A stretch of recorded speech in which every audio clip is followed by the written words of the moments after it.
ಇವತ್ತು ಹಿರಿಯೂರು ತಾಲೂಕು ಶಂಕರನ ಕಲಾವೇದಿಕೆ ಅಧ್ಯಕ್ಷರಾದಂಥ ಎಚ್.ಎಸ್. ದಿವ್ಯಶಂಕರ್ ಸರ್ ಅವರು ಹಿರಿಯೂರು ತಾಲೂಕು ವಾಣಿವಿಲಾಸ ಸಾಗರದ ಕೆಳಭಾಗದಲ್ಲಿರ್ತಕ್ಕಂಥ ವಜ್ರ ಸಿದ್ದೇಶ್ವರ ಸನ್ನಿಧಿಗೆ ಬಂದಿದ್ದಾರೆ.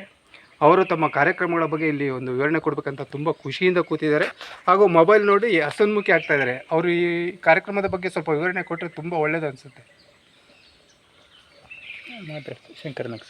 ಮಾತಾಡಿ ಸರ್. ರಾಜ್ಕುಮಾರ್ ಹೌದು ಹೌದು ಸರ್, ನಮಸ್ತೆ. ನಮಸ್ತೆ ಸರ್. ಹೇಳಿ ಹೇಳಿ ಹೇಳಿ. ಅದೇ ನಿಮ್ಮ ಇತ್ತೀಚೆಗೆ ಈಗ ಕನ್ನಡ ರಾಜ್ಯೋತ್ಸವದ ಬಗ್ಗೆ ಕಾರ್ಯಕ್ರಮಗಳು ಮಾಡ್ತಾ ಇದ್ದೀವಿ ಅಂತ ಹೇಳಿದ್ರೆ ಅದ್ರ ಬಗ್ಗೆ ಸ್ವಲ್ಪ ಮಾಹಿತಿ ಕೊಡಿ. ಲಾಸ್ಟ್ ಟೈಮಲ್ಲಿ ಅಲ್ಲೇ ಕನ್ನಡ ರಾಜ್ಯೋತ್ಸವ ಮುಗಿದೋಯ್ತು.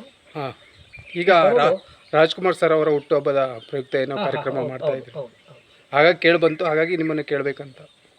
ಏನಿಲ್ಲ, ಮೊನ್ನೆ ಪವರ್ ಸ್ಟಾರ್ ಪುನೀತ್ ರಾಜ್ಕುಮಾರ್ ಅವ್ರದ್ದು ಹುಟ್ಟುಹಬ್ಬ ಮಾಡಬೇಕಾಗಿತ್ತು 17ನೇ ತಾರೀಕು. ಹೌದು ಸರ್. ನಿಲ್ಲಿಸಿ.